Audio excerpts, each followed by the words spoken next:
मेरी बिट्टी मेरा देश प्रोग्राम के हिस्से के तौर पर डिस्ट्रिक्ट पुलिस लाइन अवंतीपुरा से एक मेघा तिरंगा रैली निकाली गई, जिसमें जिले पुलवामा के तालीमी इदारों के हजारों तलबा ने शिरकत की। रैली को डीसी पुलवामा डॉक्टर बशारत क़य्यूम ने SSP Awantipora, ADC Tral, ADC Awantipora और जिले पुलवामा के दीगर ओहदेदारों की मौजूदगी में झंडी दिखाकर रवाना किया। रैली के दौरान तलबा को अपने हाथों में कौमी परचम लहराते हुए देखा गया, जिसके बाद ये रैली इस्लामी यूनिवर्सिटी अवंतीपुरा में इख्तिताम पजीर हुई।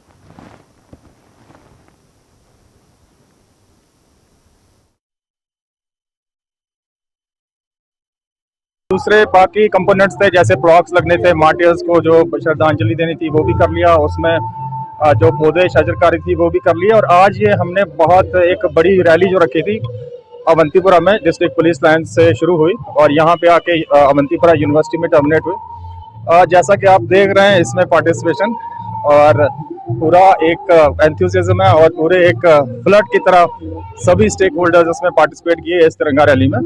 और मैं इसमें सबको मुबारकबाद देता हूँ। मेरे जो यहाँ Awantipora sub division, Tral sub division का सिविल एडमिनिस्ट्रेशन, पुलिस एडमिनिस्ट्रेशन, उसके साथ साथ सिविल सोसाइटी भी इसमें है और बाकी education, youth service and sports, और आप लोग भी इसमें पार्टिसिपेट किए। So it has been a wonderful experience. खुद भी एक्सपीरियंस किया कि कैसे किस एंथुसियाज्म के साथ कितना बड़ा लश्कर था जो पेट्रियाटिक सॉन्ग्स गा रहे थे और श्रद्धांजलि अर्पित कर रहे थे। और ये फ्लैग डे का जो है एक this is one of the components of मेरी माटी मेरा देश। तो उस सिलसिले में डीसी साहब हमारे साथ शाना बशाना यहाँ तक आए। Almost it's a stretch of 3.5 kilometres from DPL